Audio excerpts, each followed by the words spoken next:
Hello viewers, আপনি কি জানেন সৌদি আরবে বাংলাদেশি মহিলারা আসলে কি কাজ করেন এবং কেনই বা তারা এত বেশি বেতন পেয়ে থাকেন?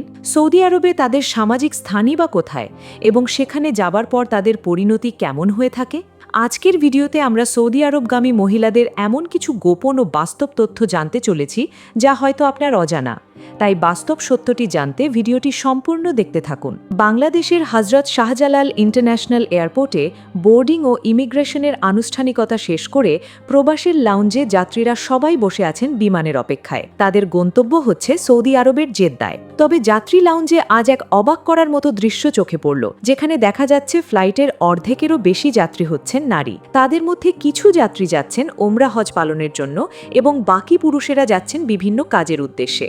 বিমান আকাশে উড্ডয়নের কিছুক্ষণ পরে আমাদের কথা হলো একজন তরুণীর সাথে, যার বয়স বড়জোর ২৫ বছর হবে। মাত্র ৭ বছর আগে তার বিয়ে হলেও স্বামীর সাথে সেই সংসারটি শেষ পর্যন্ত টেকেনি। বর্তমানে তার ঘরে একটি ৫ বছরের সন্তান রয়েছে। যখন তাকে জিজ্ঞাসা করলাম আপনার সন্তান এখন কোথায়, তখন সে মলিন মুখে বলল যে সে তার সন্তানকে নিজের মায়ের কাছে রেখে এসেছে।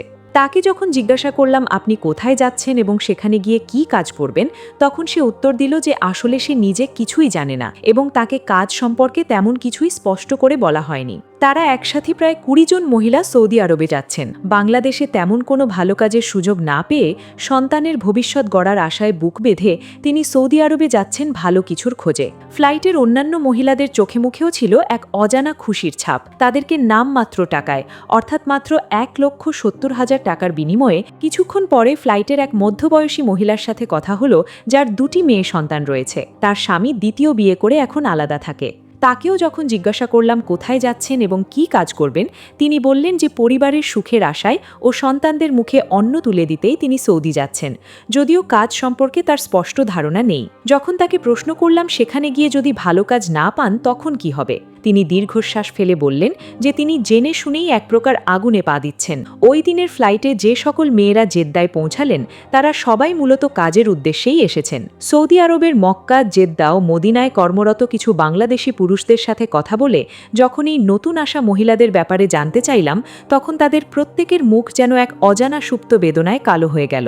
তারা জানান যে এই মহিলাদের ভালো কাজের কথা বলে দেশ থেকে নিয়ে আসা হলেও তাদের বেশিরভাগকেই মূলত বাসাবাড়ির কাজের জন্য কফিলের হাতে তুলে দেওয়া হয়। সারাদিন অক্লান্ত পরিশ্রম করে বাসাবাড়ির সব কাজ শেষ করে যখন তারা রাতে ঘুমোতে যান, তখন কফিল এবং কফিলের পরিবারের অন্যান্য পুরুষ সদস্যরা তাদের উপর শারীরিক নির্যাতন ও কুপ্রস্তাব নিয়ে ঝাঁপিয়ে পড়ে।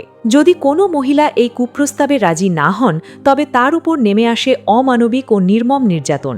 তাদেরকে রুমে বন্দি করে রাখা হয়, ঠিকমতো খেতে দেওয়া হয় না এবং এমনকি গরম খুন্তির ছ্যাঁকা দিয়ে জোরপূর্বক তাদের সাথে অবৈধ কাজ করা হয়।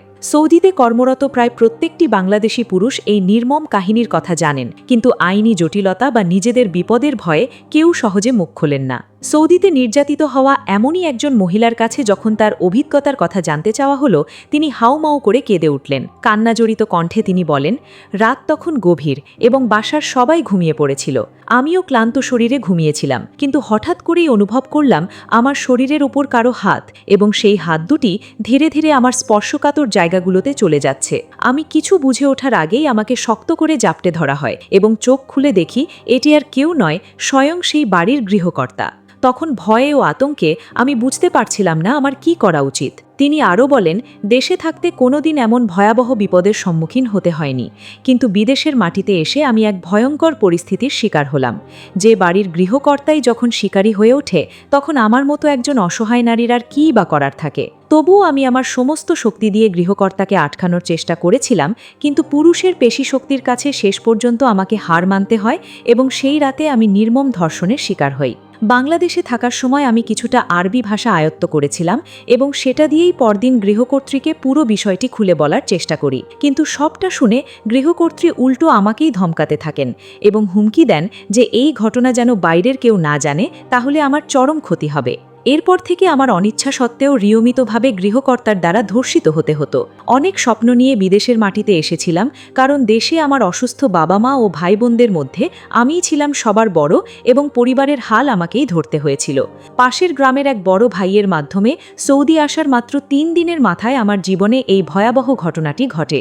আমাকে যে রুমে থাকতে দেওয়া হতো সেটি ছিল কিচেন রুমের পাশের ছোট্ট একটি দরজাবিহীন ঘর, যে কারণে গৃহকর্তা খুব সহজেই যে কোনো সময় আমার রুমে চলে আসতে পারতেন। শেষ পর্যন্ত কোনো উপায় না পেয়ে বেঁচে থাকার তাগিদে আমি এই যৌন নির্যাতন মেনে নিতে বাধ্য হই। এর কিছুদিন পর হঠাৎ একদিন গৃহকর্তার ভার্সিটি পড়ুয়া বড় ছেলেও তার বাবার মতোই মাঝরাতে আমাকে জাপটে ধরে। এবার আমি কোনো উপায় না পেয়ে জোরে চিৎকার করে উঠি। আমার চিৎকার শুনে পাশের রুম থেকে গৃহকর্ত্রী বেরিয়ে আসলে আমি তার ছেলের নামেও সমস্ত সত্য ঘটনা খুলে বলি। কিন্তু নিজের ছেলের নামে এমন অপবাদ শুনে তিনি ক্ষিপ্ত হয়ে উল্টো আমাকেই বেদম মারধর করেন এবং আমার হাত ও পায়ে গরম খুন্তির ছ্যাঁকা দেন। এর ঠিক 2 দিন পরে আবারও সেই ছেলেটি আমার ঘরে আসে এবং আমি সর্বোচ্চ বাধা দেওয়া সত্ত্বেও আমার ওপর অমানসিক নির্যাতন চালিয়ে তার শারীরিক চাহিদা মেটায়। শেষ পর্যন্ত বাবা ও ছেলের এই দ্বিমুখী যৌন নির্যাতন আমি মুখ বুজে সহ্য করতে থাকি। এর কিছুদিন পরে আমি গর্ভবতী বা প্রেগনেন্ট হয়ে পড়লে তারা আইনি ঝামেলা এড়াতে আমাকে জোরপূর্বক বাংলাদেশে পাঠিয়ে দেয়। ভিউয়ার্স, সৌদিতে যেমন এমন হাজার হাজার বাংলাদেশি মেয়ে প্রতিনিয়ত নির্যাতিত হচ্ছেন, ঠিক তেমনি এর বিপরীত চিত্রও রয়েছে। সেখানে অনেক মেয়ে বাসাবাড়িতে কিংবা বিভিন্ন অফিস আদালতে অত্যন্ত ভালো অবস্থানে রয়েছেন এবং তারা সম্পূর্ণ নিরাপত্তা ও সম্মানের সাথে কাজ করে নিজেদের পরিবারের ভাগ্য বদল করছেন। যেসব নারীর রান্নার দক্ষতা ভালো, তারা অনেক সময় পরিবারের ব্যক্তিগত রাঁধুনি হিসেবেও কাজ করেন। বিশেষ করে আরবি খাবার বা আন্তর্জাতিক খাবার জানলে বেতন আরও বেশি হতে পারে। এই কাজের মাসিক বেতন প্রায় 1000 থেকে 1900 সৌদি রিয়াল পর্যন্ত পাওয়া যায়।